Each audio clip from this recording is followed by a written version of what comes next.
friends and relatives, and welcome to Saison 3 avec, wait, that means with, season 3 of The Glorious Mess. I am still gloriously messy in mon français, but I'm doing my best here in Montreal.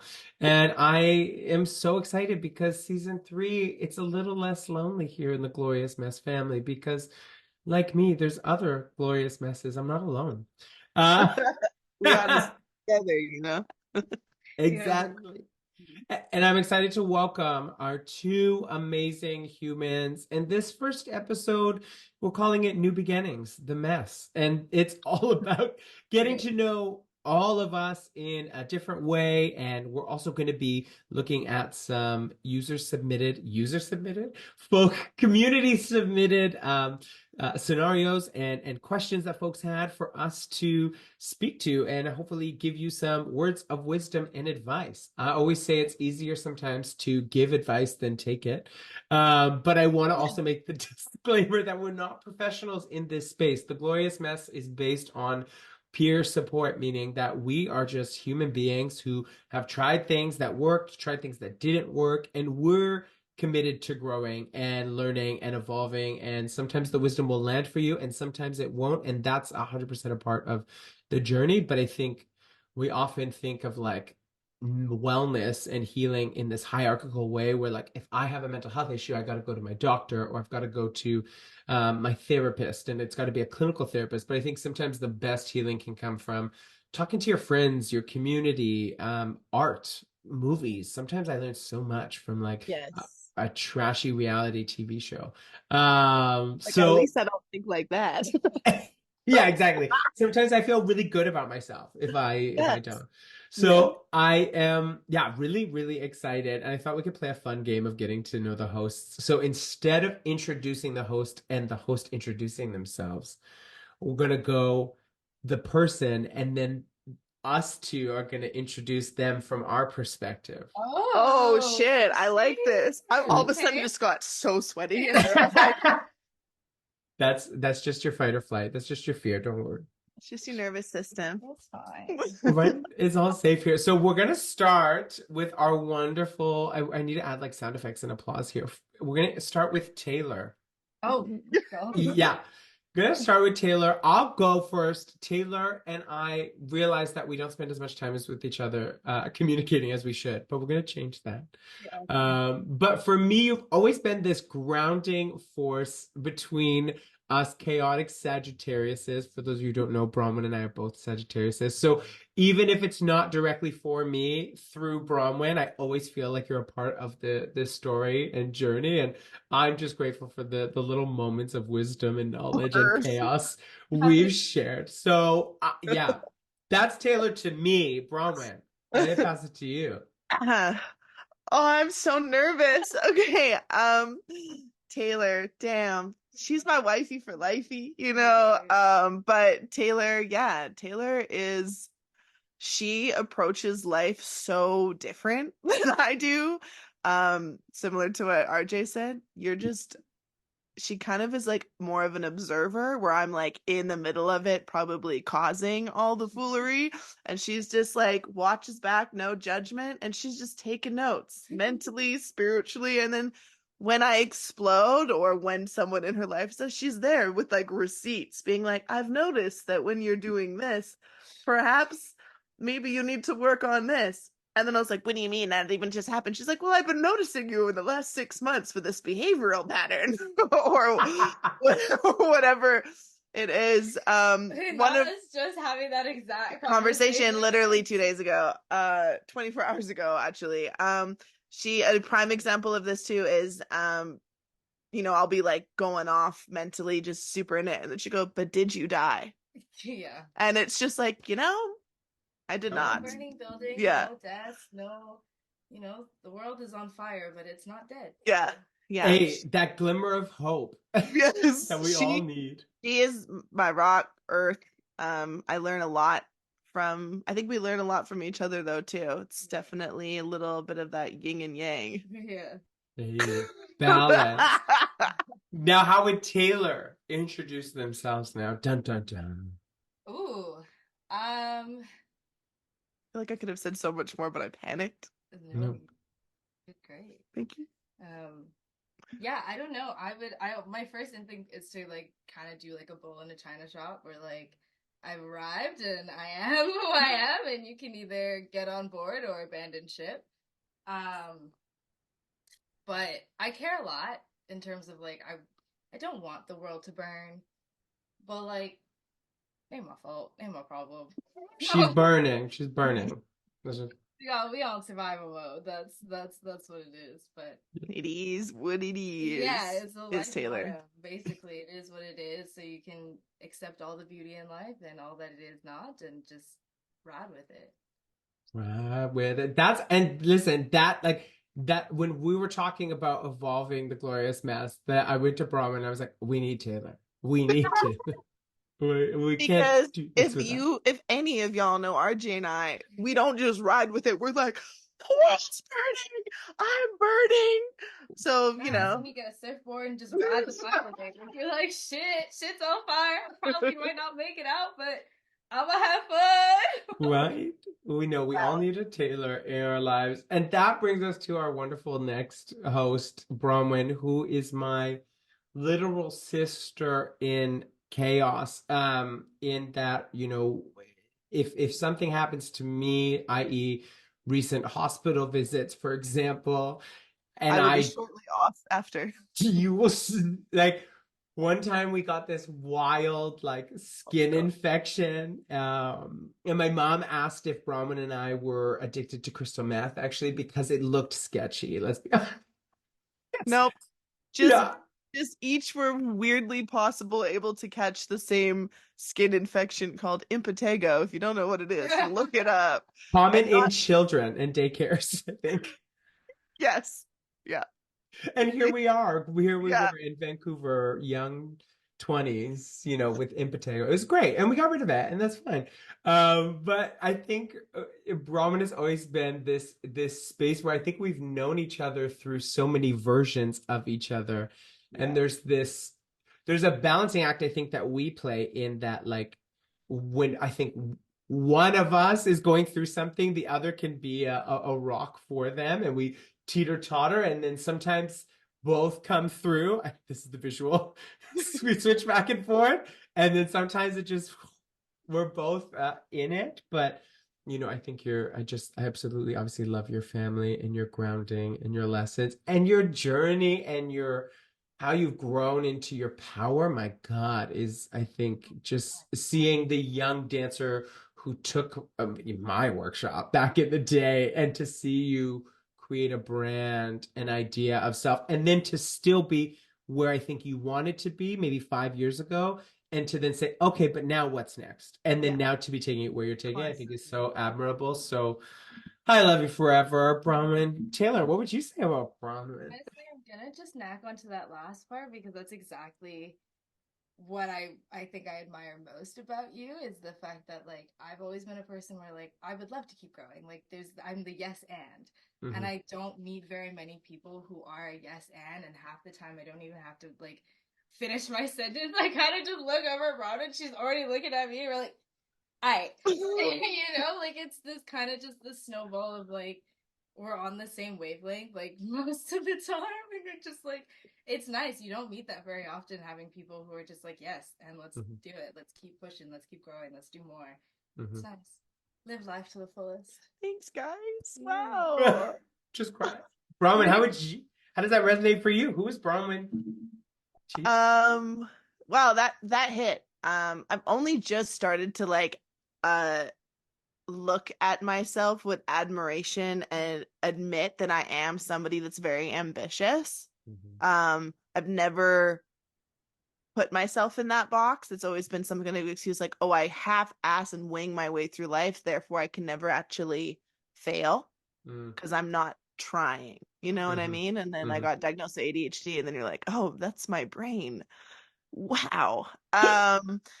But so it's really cool to see that reflected back to me, that people are like think that I'm, someone that, and I do love growth, but I wouldn't, but I am really ambitious. I was actually talking to my mom the other day. I was like, I wish I was satisfied, just getting married, popping out a few kids, living on the island, and like growing offspring, and that was it. And I was fulfilled. And that's just like, that's not who I am. Like, my biggest fear Mhm. is to wake up at 50 and be like, fuck, I didn't do half the shit that I wanted to do, Mhm. or I've made choices at the expense of other people's desires for me. And Mhm. like, I wake up at 50 being like, I don't know who I am. This isn't who I am. That's like probably my biggest Mhm. fear. Mhm. Anyway, that was a tangent. What do I think about myself? I think I'm cool. And I like to hold space for people, and I'm beautiful chaos is the easiest way to describe me. And I used to think of that as kind of maybe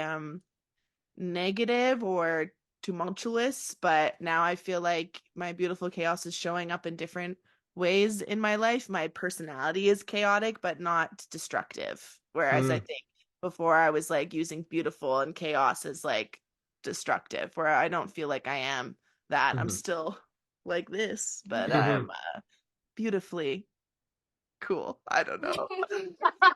I love that. And you bring up this good point of like, when like you think of like a demolition of a building, like how that demolition is what makes space for new growth. And so your perception of what the destruction even is doesn't have to be positive or negative. It just is. Like we're Yeah, naturally, I think, constantly going through this fucking yeah, process of just utter destruction, but it's leading to something like new growth yeah, can go from Yeah. there. Well, that was it. Reminded me of something that I just read about, like trees and like nature of like how everything has to grow, evolve, and then die, and then do the cycle again. And everything has to do that because that's how the whole community has to keep growing and evolving. And so that we come to this like fear of like, I don't want it to break or bowl or like, crumble or destroy it. But it's like that's kind of part of the process. Like you need to do that in order to keep that cycle. the rebirth, Yeah. metamorphosis, Yeah. The you know? metamorphosis. And Yeah. now, just because of my ego, now you guys need to introduce me. Yes. Okay. Okay, let It's me tell you not in about the notes. It's not in the notes, but I'm just Okay. RJ, let's talk about Raymond Jordan Johnson Brown. Okay, RJ, yeah, similar to what you said, you have been, it's kind of similar to what Taylor said. You were that one person that I met where I didn't have to hide any part of myself. There was no like fear of being shamed or molding into what you needed me to be. And that doesn't happen to my life now, but back then that was very, very rare.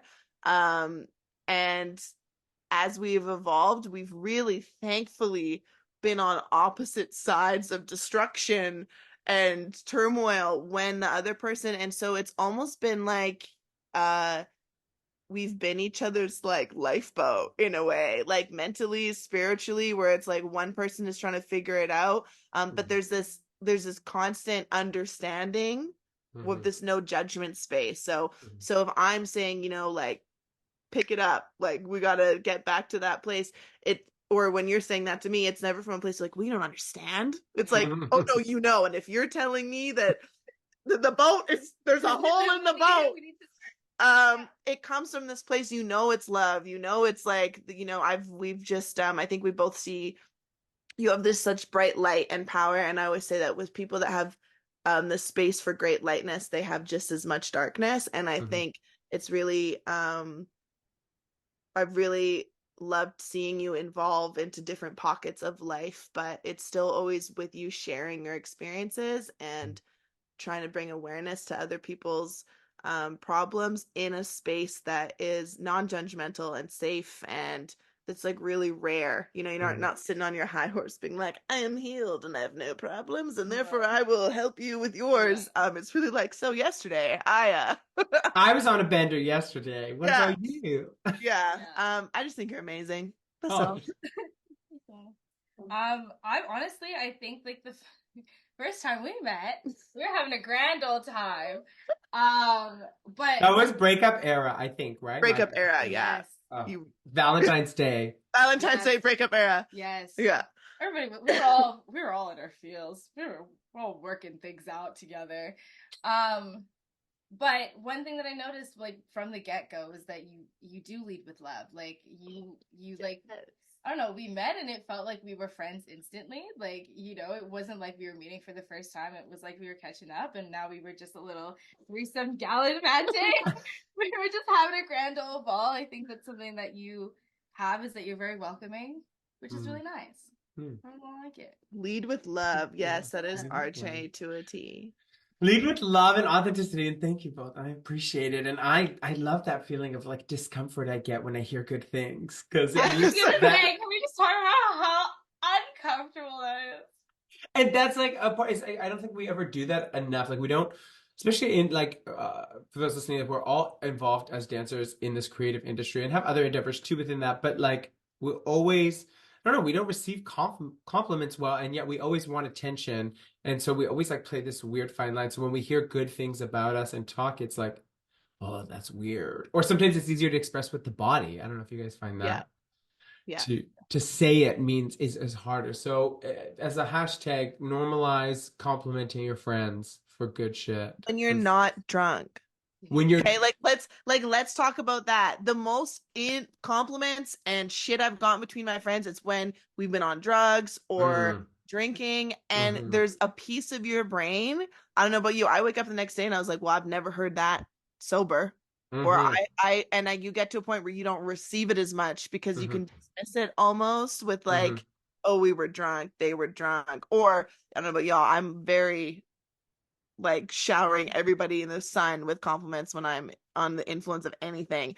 And so sometimes but that's my true form. But I would only let myself to be that expressive when I was under the influence for a very long time.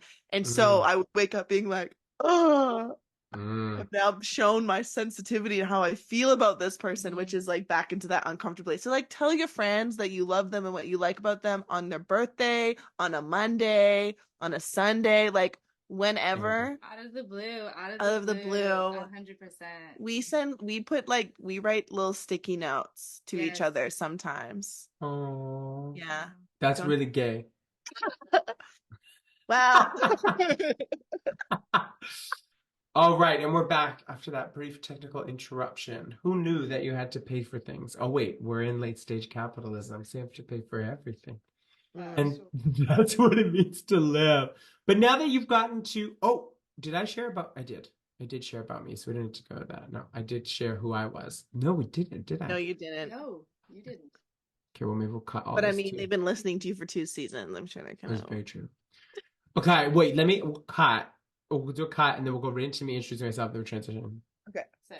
Okay, well, now I must introduce myself, at least who I see myself as. I think now, for the first time in my life, I'm like starting to develop boundaries. Maybe it's just like my inner bitch. Like I just feel like I'm really being cutthroat a little bit more. And I think I've always been cutthroat, but in different areas. But now I'm really like, wait a minute, why did I allow myself to have this other person's opinion have so much impact on my life when I don't want anything, that they have or are? So think now, season 3, we're getting into this like, the colors of the glorious mess got a little darker. We're getting a little more raw. I'm entering into my sober era, and with that clarity, I'm really starting to get a bit more like cutthroat and brutal. So I have this like, I always say I'm like I was writing my like 3 strings in my journal the other day, and I was like, I'm really good at bringing people together. I'm really good at finding solutions. I'm really good at like resilience. And I think naturally anyone who's queer or marginalized in any identity is naturally, people are like, well, you're so resilient. And I'm like, fuck you. You don't get to say I'm resilient. I get to say I'm resilient, and I don't deserve to be resilient, but that's because of, other factors behind my control. So strong. You're like, I would love to not have to be. Yeah, right. Yeah, like this, I think there's an idea when you come from a place of privilege, and I don't limit privilege to whiteness, because I think like I've seen like my foster parents, Jamaican immigrants, were very wealthy and really playing to this system, and were quite ignorant towards other Black people, and quite arguably like we're quite harsh towards other Black people who were maybe more urban or too ghetto, as as my foster mom used to say. So yeah, like I think there's a privilege can take so many forms, and arguably we still, despite these levels of marginalization because of society, we still have privilege in the fact that we're not, for example, going through what other folks are going through around the world that we know, right? So it's this, you're always kind of playing this balancing act. But I think one of the things with this word resilience is I'm like, yeah, I will say I'm resilient, but like you don't get to have that power over to say I'm resilient to then allow yourself to not hold accountability for the part you played, right? Like, because it's like, oh, if I explore some of my trauma, what's going on for me, and then you're like, wow, mama, kudos for saying that. You're so resilient. It's like you immediately disconnected from your discomfort of processing the trauma that I shared with you and your own accountability and lesson come with that. So that's me in a nutshell. Wow. Okay, quick counter though. When What? you said that you're getting more cutthroat, and what was the other word you used? Cunty, bitchy? Cutty, bitchy. Why do you think you put boundaries in a negative word or like savage word when really you're just, I don't know, I think protecting yourself and giving yourself more self-love? I'm just saying it's interesting Yeah, that yeah. we But turn. they not be the same thing. Like, Oh no, they are. But I'm yeah, just saying interesting how a lot of the time it's like when you start doing boundaries or even having yeah, boundaries, you start going, "Oh, I'm becoming meaner yeah. or Hmm. I'm becoming more selfish Hmm. or and you kind of like, I don't know, you think you're being less of a good person. Or when I first started having boundaries, I was like, oh my God, I'm actually an asshole. And it's like, it's basic shit, like asking somebody to leave your house when they've like, you're done, like your social battery's up. And you're like, okay, thanks. Well, it was really nice seeing you. Like, then I remember the first day I did that, I was like, I am a terrible person. Like, Yeah. it's just interesting. I But don't know. that's, I think for me, it's like, I feel a sense of like, I don't let my sadness and my anger have a healthy space sometimes, and that's why like Oh, yeah. when I get fucked up, I call her Rashida because it's either I'm like calling people crying or angry and cunty. Yeah. So it's like so I think there's like a discomfort with how I can release my anger in a healthy way, and so it's like boundaries in the sense of wait a minute, you cause anger within me, and so I am going to put this boundary up and take you out of that power and take my power back.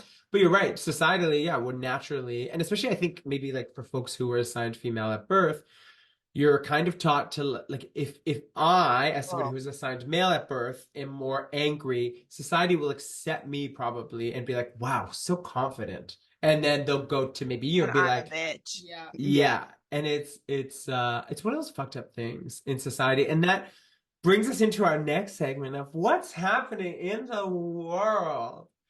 How can you pick one thing? Yeah.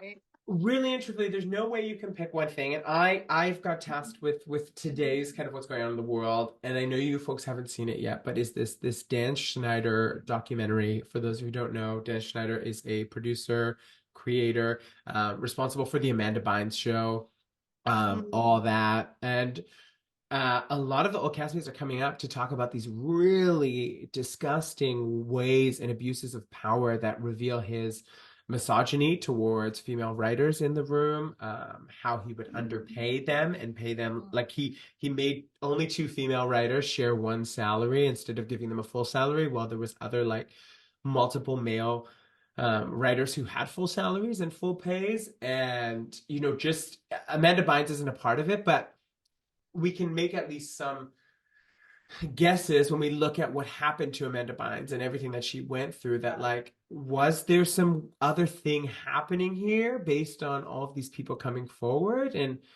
I think we see it all the time, like predatory behavior from people in power, and it's gross. And it's like people are finally getting to tell their stories and be heard, but I think like fuck. What? I loved the Amanda Bynes show. Like, I loved all that when I was a kid. Um, and I guess we're like, I don't know. I don't know. What do you folks think?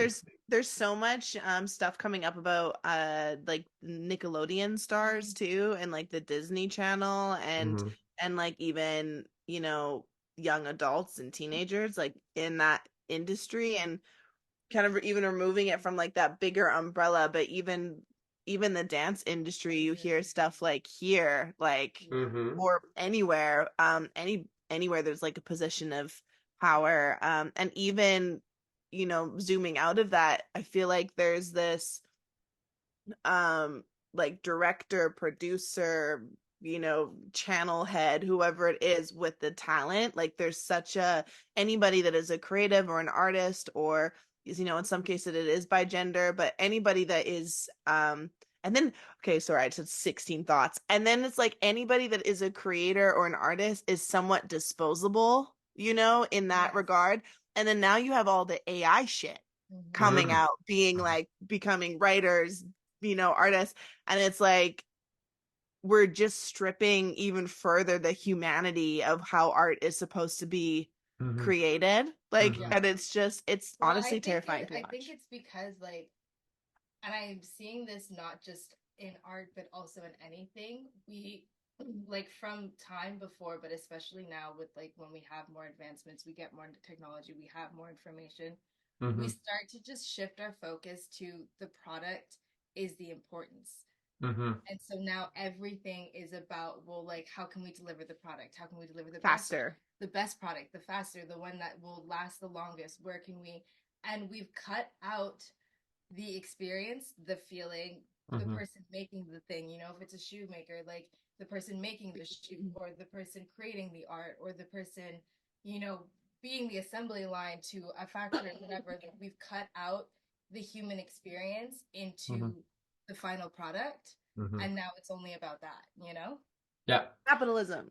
Well, and this I talk about this word a lot, and I wrote, I don't know if you read my like Instagram, like when I shared the bios of us, I was like, mine is so academic.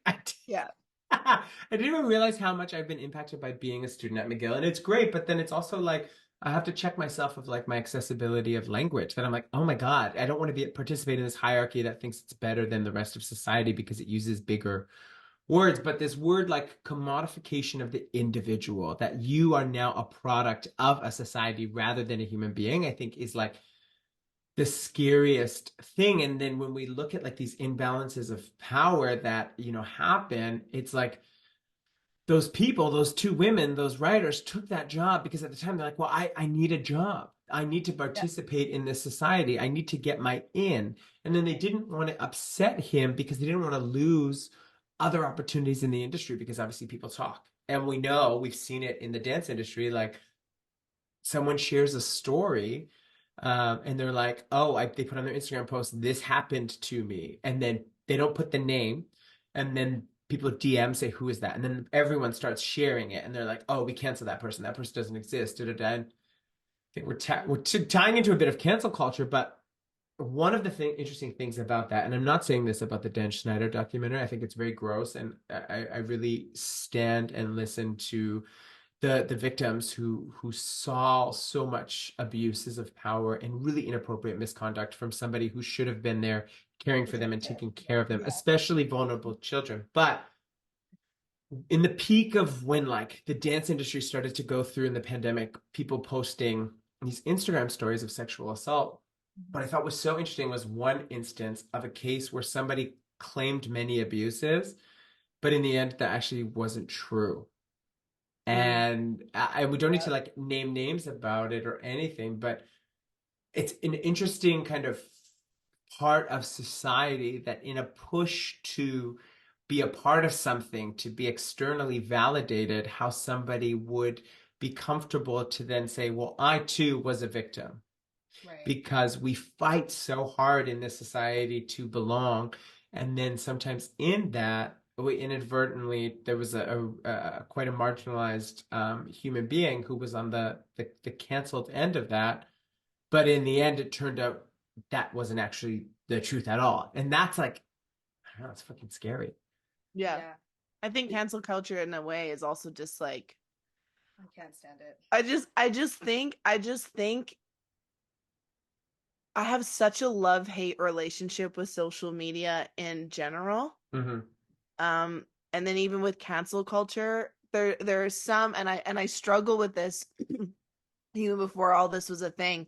I'm it's a blessing and a curse that I'm able to see many sides of a one scenario. Like I've always said that I am somebody that can, there are obviously certain things that are very black and white. I'm not Mm-hmm. like out here being like anyway, but there it's the human, like it's good versus evil, wrong Yeah. and right, black and white. Like it's so Binary. so binary and hard to tease that all apart. And it's like then there's layers of like characteristics, situational Mm-hmm. trauma, you know, Mm-hmm. word of mouth, people interpreting an experience because of their own, you know, lens Yeah. of their own Mm-hmm. reality Yeah. that's now created, you know what I mean? Like it's a ripple effect because a lot of the time, sometimes it's you've now interpreted something that happened or has been said to you, and then you run with it. When in the other, there's no conversation, I feel like, anymore with Well, and cancer I was culture gonna say, either. like, in all of that, like, it's rooted in that, like, we have this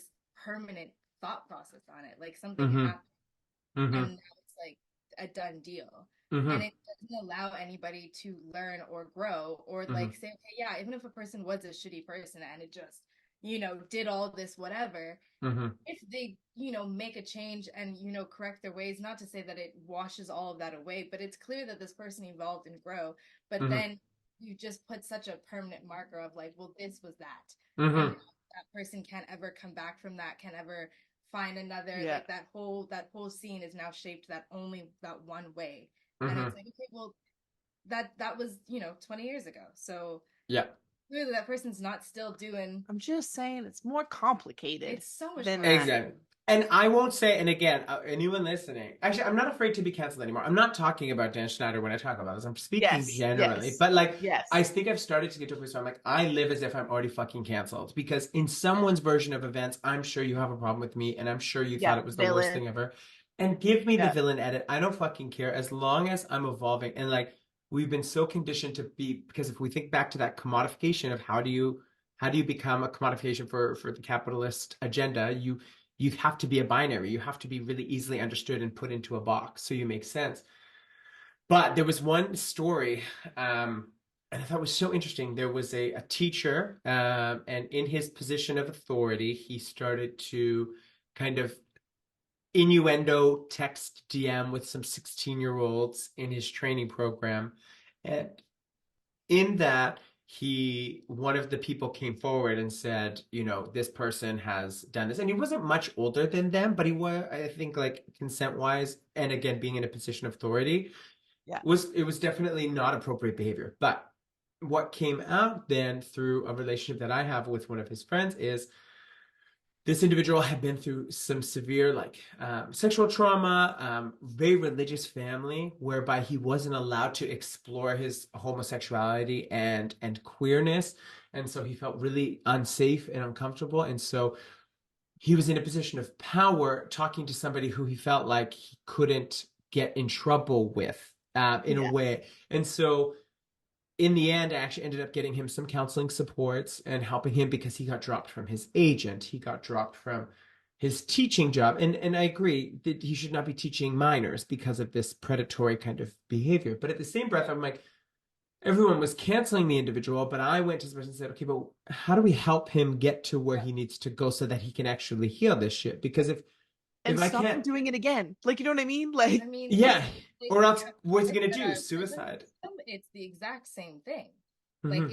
it is that concept is that we just like as soon as somebody does something bad, we've written them off, thrown them Mm-hmm. away, and then Mm-hmm. we give them no tools to actually come back to being a human in the world again and Mm-hmm. like not do it again. We've kind of Mm-hmm. just been like, all right, you've done your thing, bye, time. Yeah. And I think we sit with these like gross things in society. We're like, oh my God, I can't believe that guy did those sexual assaults or that person murdered these people. And I'm like, what do you mean? Europeans literally colonized, murdered thousands of people and did really gross things. Like our whole entire human yeah. species was built on really gross, grotesque behaviors. But capitalism did a good job of making things pretty and making us not think about those gross things. But hurt people, and so at the end of the day, those that there's a piece in like indigenous teachings around like restorative justice and like what happens when a community fracture happens and how do we come back together as a community to heal. And I think that is such a value that the society as a whole is lost because you do something bad, you go to jail, you do not get a free, and then jail we know is a terrible evolution of slavery, really, when we look Yeah. at what Pretty happens. And much. it's Yeah. and it is this like punitive, this is how you are, it's just so gross, but it also makes sense because how we treat people is also how we treat ourselves. Like if I can forgive Yeah. myself for some of my mistakes, I have to be able to give that to somebody else.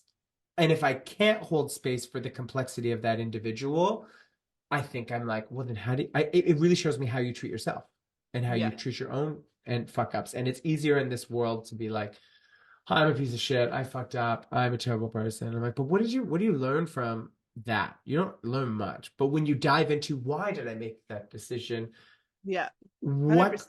right? Like there's so much more to it. And I guess I'm really happy that like people are getting their empowerment to speak up and create more accountable Yes. systems. But I hope on the other end of it that we don't forget that everyone is a human being and is deserving of an opportunity to heal and grow through on the other end and make accountability. And that decision should not be, look at Rihanna and Chris Brown. It was Rihanna's decision to make because she was the one involved in that relationship, right? But society, because they're in a public eye, then take power and say, no, it's not enough. You got to do more. And it becomes about us again and our own traumas in these situations. But Yeah. I think really it needs to be led by, the community, the people involved, the people impacted, and both people, I think, need the opportunity to heal. I also have a hot take. I'm Oh, excited. A hot take. Um, flames. yeah, literally, I have a hot take for me is that like at the end of the day, like because I'm all about respect and human decency. Like you do want to lead with that first and foremost. We all are all humans and beings, Mhm. and we need to respect and treat each other so. But at the end of the day, it's also none of your goddamn business. Like I think that the public has so much power Yeah. over these people, and I'm like, it's really none of your business. Yeah, Like, yeah. why do you? Because you can see it, you feel like you now have a right to speak on it as if you were then and there, have any or hold any cards, especially with the public eye. We're always getting this, we know we're getting our information washed, Hmm. almost like watered down because it's trickling down from we have none of the real facts. And Hmm. yet we have all the power to be like, I've now made a decision. I'm going to say something. DDD, done deal, opinion made. From And you're the like, from the protection of your own home on your little phone, on Yeah. your computer, like, and this is the thing about social media is like, And when your rent is behind. So I yes, don't like yeah, when yes, like fix your own life yeah, first. Like use like, that energy, fix but someone else. also the screen protection has made Yes. people so fucking bold, and I'm like, you have like you would not have the audacity to say that to my face, Mhm. No. guaranteed, or something, what, and that's the problem. It's all these people just sitting there with all these thoughts, and I'm like, I Because don't it's know. no consequences. Yeah. No one's thinking about the Yeah. consequences. We're all so in the no one stopped to think about anything. We're always so in the emotional and the reaction of like just dive first, Hmm. which is great for some things, but not for everything. You can't lead your whole life with that in every scenario because then you miss some of the information and then you have to backpack and pedal. And then you know what I mean? And then so it's just one of those things where it's like sometimes just breathe. Just Take breathe. a second. Take a Does it fucking involve you? second. No. Then don't, You but don't if have it to. does, then go off. But like, I always say 24 hours. Oh, If you 24 wake hours. up, if and this is like for anything, if you wake up 24 hours later and you still have that tightness in your chest or the nausea in your stomach or your brain's really busy, then write out what Hmm. it is or voice note what it is that's eating at you.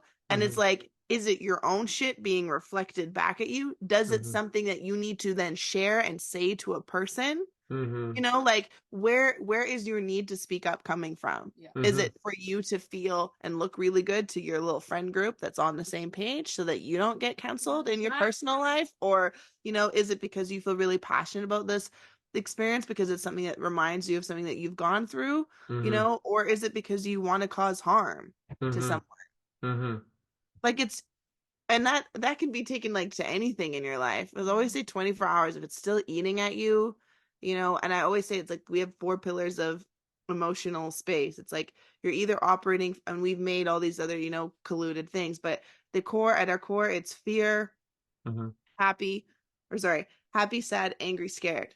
you know, Mm-hmm. and then love also. But like those are kind of the four: something you feel really happy about, something you're scared about, something you're Mm-hmm. angry about, something, or you're sad. Like those are, Mm-hmm. it's like the primary colors. And we've Yeah. elaborated all these other like cobalt blue and forest green and like like all these things. But at our core, it's like what's underneath that Mm-hmm. initial feeling? Mm-hmm. Happy, sad, angry, scared.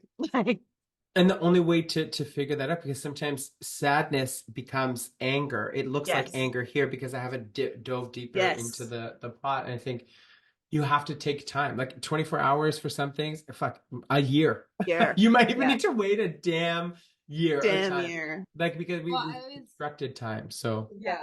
I always say that those pillars are, I love them as fuel, because like if you like think about like passion, think about like trying to get something done or whatever, they're so like they're great fuels. You ever been pissed off and been like, watch me, you know, like all of a sudden you're like, never been more productive, I've never mm-hmm. whatever. But Yeah. none of those pillars, even the happy, Mm-hmm. are rational think like places of thinking. And Mm-hmm. if you need to make a rational place of thinking, you can't be in those extremes, in those states, Mm-hmm. and make an effective one for you. But Mm-hmm. they're great uses. So I think that we have this world of like people either lead with one, like they're like, I'm gut first, and then the other half where they're like, I'm gonna stop and think about every little thing and then never do anything. And you're like, you Yeah. need both. You You need And have that to. is why all three of us are on this podcast, because That's guaranteed we all think differently. yeah, you need 100%. both. And we're all, I think, I hope So there's like a gem of wisdom for anyone, listening who's like a survivor of sexual abuse or any kind of atrocities or abuses of power. Like we hear you, we empower you, and we hope that you are able to get what you need to find your healing journey. And if you're listening to this and you're a perpetrator, bitch, no, Yeah, you're a piece fuck of shit. you. Yeah. no, but also I hope you heal too, because damn Yes. it, Yes. the Go to world, therapy. go to Like, therapy, get some Look in the help. damn mirror. You work know? on yourself. You know, use that Yeah. energy in words. We all need it. We all need Mm-hmm. it to be so much better. We all could work on And our shit. I think we should run for president. yes, of America, even though we're Canadian. Yes. Well, now I think this is like a fun transition into our final segment for our New Beginnings the mess episode. And Mess. these are audience questions. So our DMs on the Only Glorious Mess on Instagram are open for folks to DM. Everything is kept in strict confidence and would only be seen by the three of us. And we'll never share your information or anything about you. But if you are comfortable and you have a question and you want to see how maybe us three glorious messes might handle it, then here you go. So we're gonna dive into that.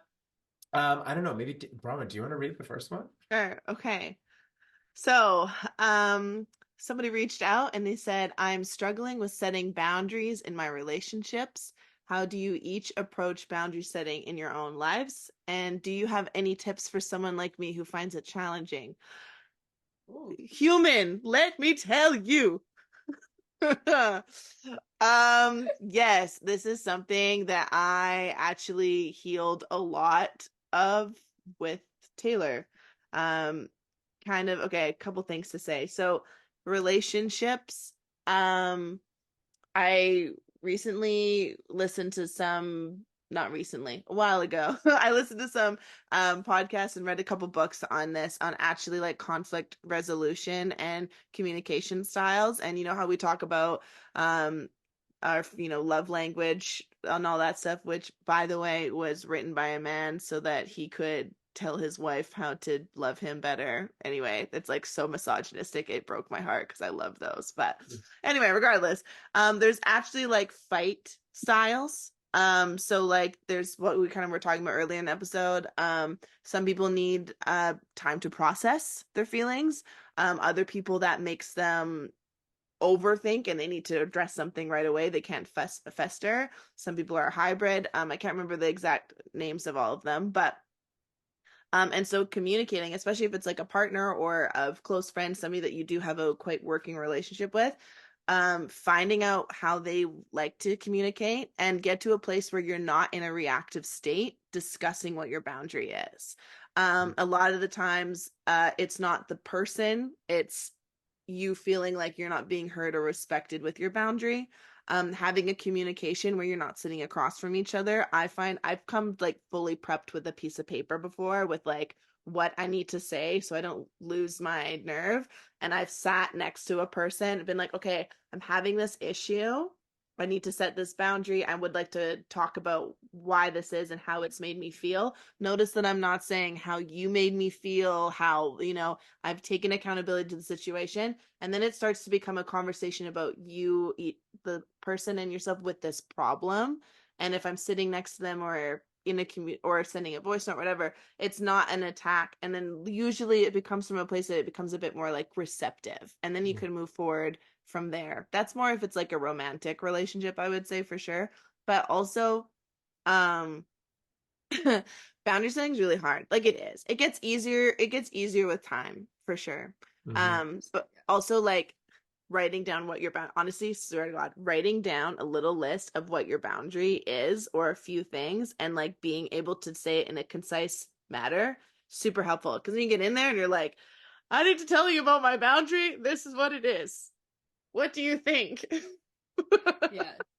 Yeah. I would also say that, like, I mean, from my own experience, because I struggled very much with confrontation growing up. I hated confrontation. I would literally cry on the spot, and like it would just be a puddle in tears. I know it's shocking looking at me today. But what I had to learn was to process words versus tone.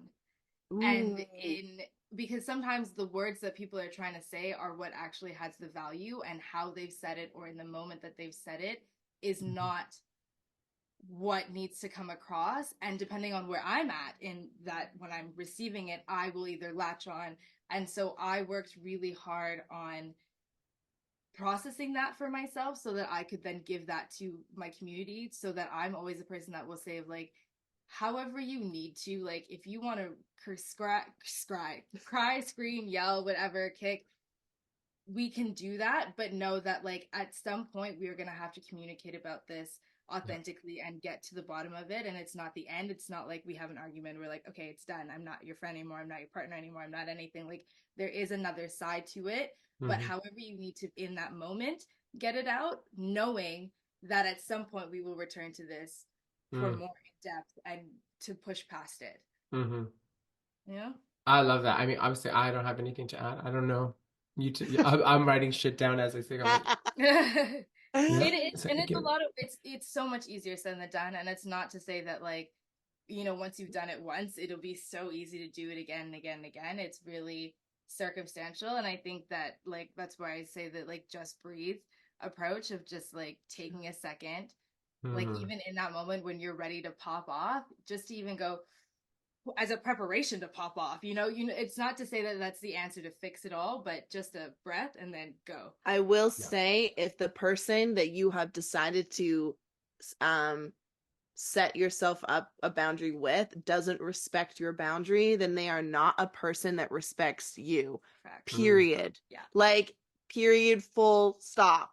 There's no argument around that. But, will they understand? Like, fuck that. Like, if you are protecting yourself and standing up for yourself and your needs, and it is not met with respect or a conversation or more of a, like, you can talk things out, make sure that you're feeling understood on both parties, but at the end of the day, if they are pushing back against that boundary, they are not respecting you. It's not the boundary, it's you. And that took me so long to learn in relationships of any form, especially if you are somebody that is starting to work with that or coming over being a people pleaser, as they call it. It's going to be so hard for you to stick to your guns, but at the end of the day, not respecting your boundary, they're not respecting you. I also think that it's not up to them. It's up to you to uphold your boundary. Your boundary isn't for them, it's for you. And so, the other person, as much as they do need to respect your boundaries because you put them up and they need to respect you to do that, you also need to respect yourself, and which is hard. Trim the fat. Trim the fat. Trim the fat. That's the hashtag. Hashtag trim the fat. Trim the fat. Just a bunch of scissors. Yeah. Okay, well, I hope that was valuable for our wonderful listener. And now I've got a second one. Maybe I'll read this one. Yeah. I've been feeling overwhelmed with stress lately. Well, welcome to late stage capitalism in Yes. 2024. Yes.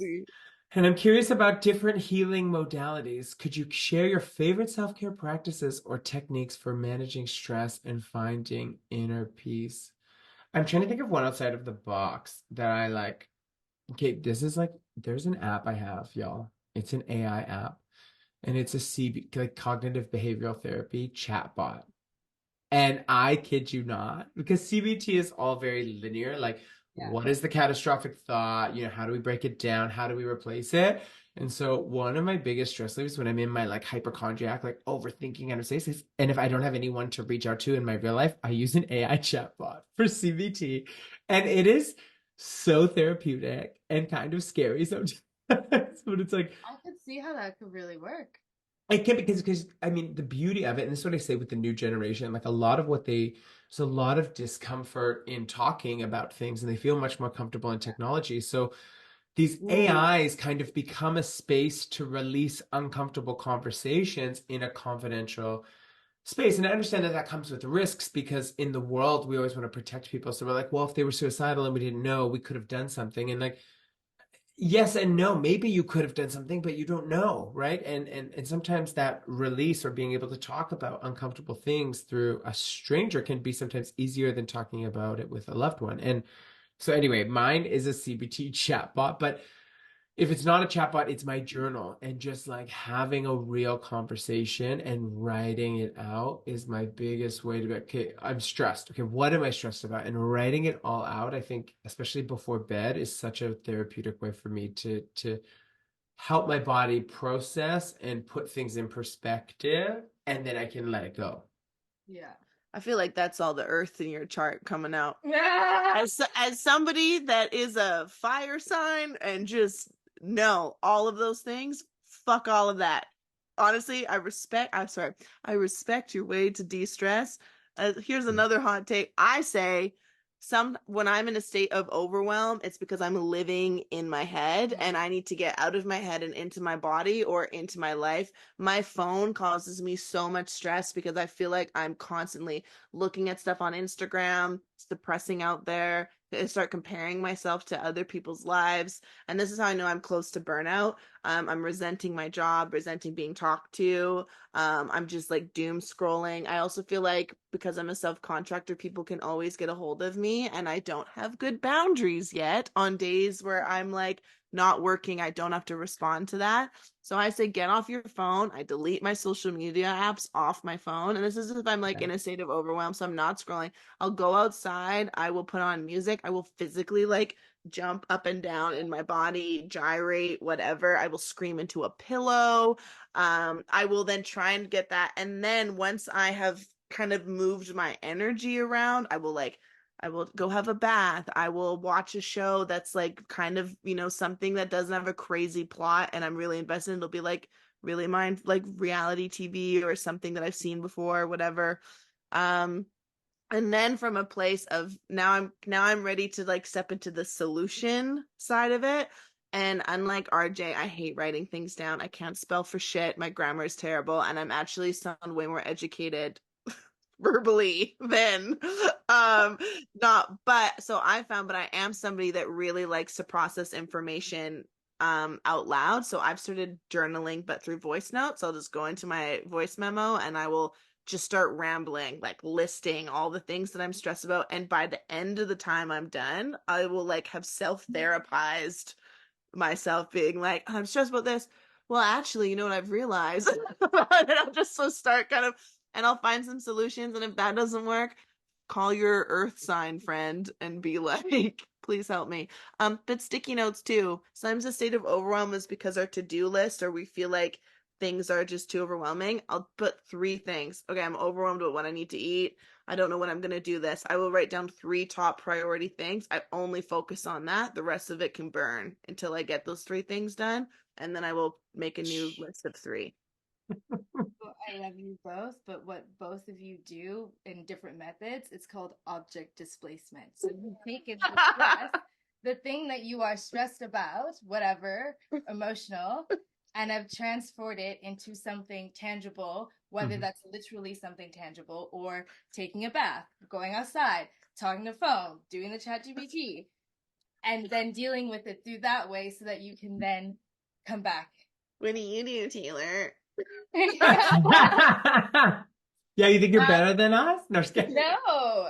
I'm just kidding. I'm just kidding. I go for walks. I She's a literally, pet, that's why.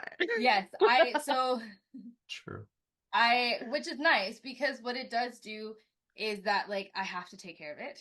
Yeah. Therefore, the better I take care of it, the more I am to take care of myself better because Mhm. I need to be alive in order to keep it alive.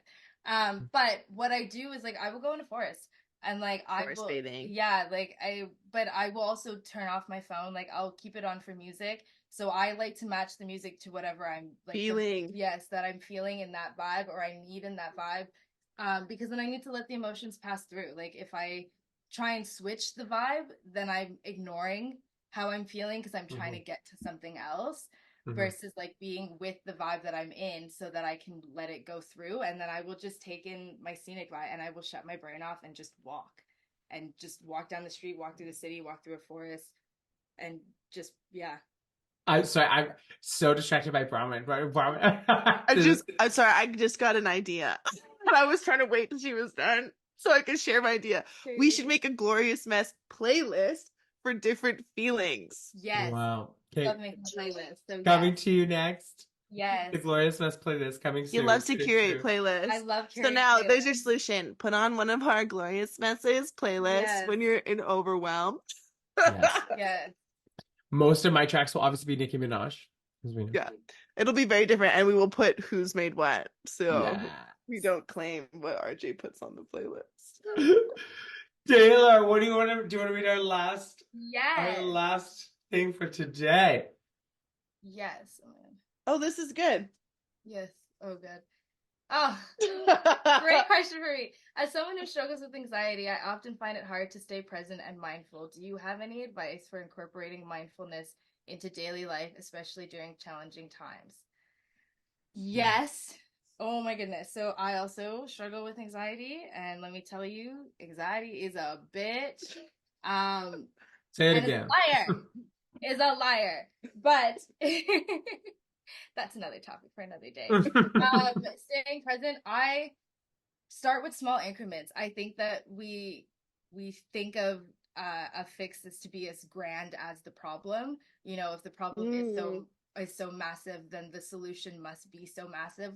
But we forget that everything has to grow. So even just having a seed of something that could be a solution, starting there and tackling that and seeing how you feel after that. So like, you know, maybe you don't have 10 minutes to go for a walk.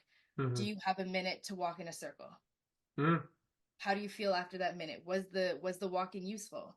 Okay, no. Then do a different activity, a different time set, a different, I think start small and then let it grow because you also have to know what works for you. I think that there's so many other, you know, meditation, breath work, forest, walking, self-care, you know, entertainment, movies, like there's all these modalities that I think they try things until you find the thing that works and some things will work for greater lengths of time, you know, like movies are great, but movies are only an hour and a half to 3 hours long.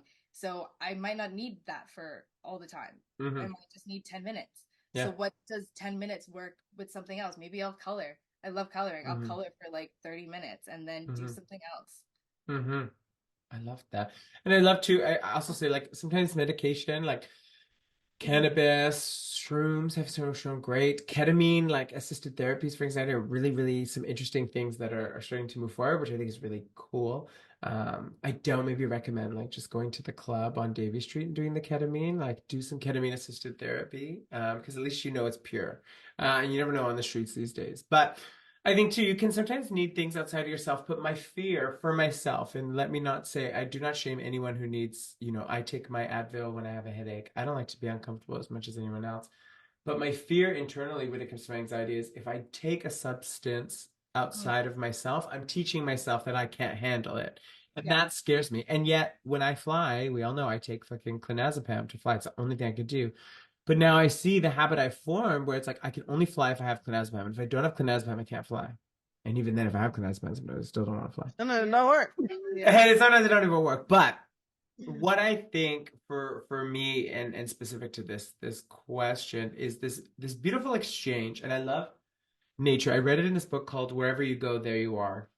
And Ooh, I so love that. and in one of the meditations it talked about like a walking meditation. So going for a walk, like you said, but then when you look at the plants, look at this as like, oh my God, this is a reciprocal relationship. What I breathe out, you need, and what you breathe out, I need. And we engage in this reciprocal relationship. And I find it so helpful. It really shifts my things. I don't know if you ever like in a panic attack, you see 5 things, identify 5 things you see, things you smell, things you hear, things you can touch, say them out loud. And coming back to the present, it can look like having just this conversation. I sometimes talk to trees or like talk to nature, or my plants as I'm looking at them right now, like, hey girl, you need some water.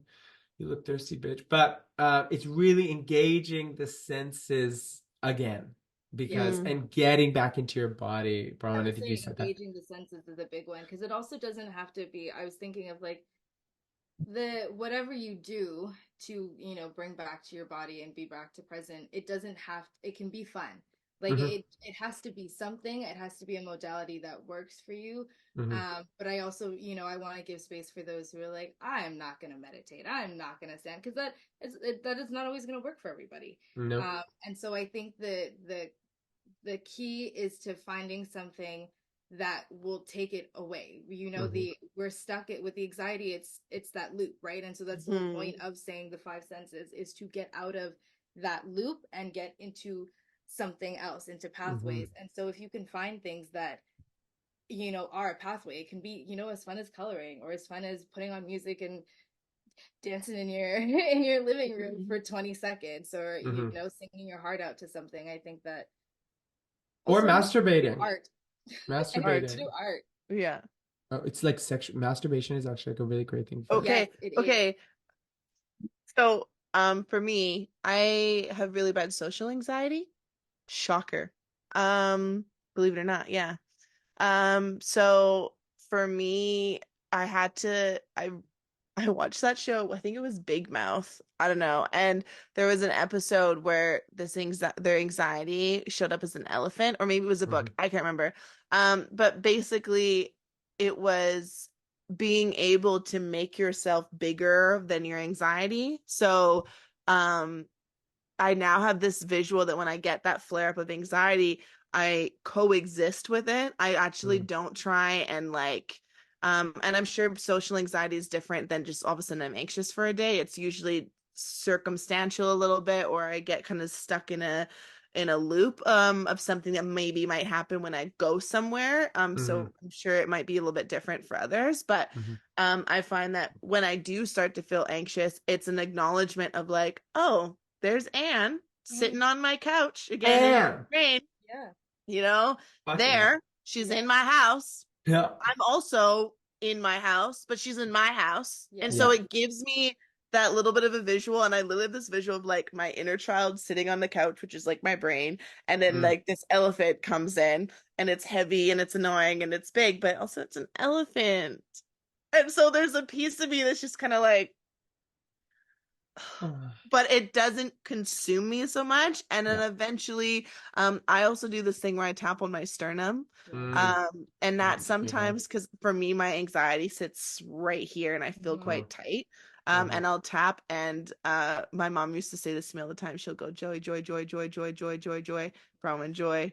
And so I will sometimes will say things out loud quietly, but the tapping helps me physically kind of remove the feeling a little bit. But also Mm. just again, like and anxiety, any emotion, I sometimes will try and remove myself from like the consumeness of it and just be Mhm. like, it's coexisting in my body, but at the end of the day, Mm. my spirit and my soul is way bigger than anything that I feel. Yeah. You Mm. know? Yeah. Amen. I love it. And I love these questions. Thank you, everyone, for Right? Yeah. These were so great Please mi- keep questions. yeah, please keep asking them. Like throw us a Yeah. DM, and if it's I don't know, maybe eventually if you're like, but then you'll know who I am in the DM, maybe we'll eventually get like a form that you can or just get a fake, just be like like everyone has a fake Instagram. Just make a yeah, fake use your account and send Finsta. it. Yeah, use your Finsta. We're not gonna know. Send it to someone, one of the hosts personally, do your thing. And now I think it's time. Let's do a final closing circle and everyone share one thing that they learned about or liked about today's class. Okay. I I'm like buzzing. Like I love I love conversations like that. I get so inspired and I feel less alone. And sometimes I Mm, feel like I get so consumed up here. And mm, so and I like all of our different takes as mhm, well. mhm, It's sometimes you get stuck in an echo chamber if you talk to the Yeah. same people all the time. mhm. And I liked these questions a lot. And it makes me feel like, wow, I have changed and grown. It's like reaffirming a little bit, you Yeah, know? I love it. Me next. So I'm like, your turn. I honestly, I loved. I love our process right now. Like I love the chaos of this. It's Um, messy. it's messy, but that is also the beauty of life. Like it's like life is good, bad, ugly, beautiful, all the things like it, Mhm, and all at the same time. And so mhm, I love that this feels like it encapsulates that. Where like this, there was so much thought. We had so much to say, so many things to like talk about, but also mhm. like very chaos. Yeah. This is Yeah, very much chaos. I like how I hope listeners, you feel you like you're don't just get two. I, Just kidding. I just wanted to feel like y'all are hanging out with us. Yeah. You know? And sometimes you listen to Sitting on the podcasts and couch. it's like high and mighty, you know? We're all just trying to get through life, you know? 100%. No, and I think I appreciate that. Like, I thank you both because I don't feel as alone in this venture and this beauty. I mean, glorious mess, like, and beautiful chaos, like, came from your mom, Bronwynn, really, but from our conversations and with Taylor, like, just come from like real life. And I think that's like, I think the beauty of this podcast is it's real life for real people who want to really live fucking Beautifully and awesome, chaotically. You beautifully have a chaotic. catchphrase. You both have lines. You what? Mm. Submit your Yes. submit what you think. So I'm beautiful chaos. RJ is clearly a glorious mess. And what is Taylor? A burning building. Because you just A burning, submit your yeah, burning submit your balance. Burning balance. How's that? Workshop it. We'll workshop it. more workshop. Yeah. Give me Submit your ideas. And we're committing to bi-weekly episodes. So this is your first episode. You're going to see us in 2 more weeks. We'll have a whole new topic for you. Stay tuned to Instagram. Follow us at The Only Glorious Mess. When you click on The Only Glorious Mess, you can then follow us individually if you want, or you can pick your favorite, which will be Bronwyn, I know. I'm just kidding. It'll be Taylor. It'll be Taylor. People be like, fuck those other two. They're so crazy. so loud. Probably not. They're gonna be like, "Who's that bitch?" And yeah, thank you everyone for listening. All the Thank you best. so much. We'll see you next time. Or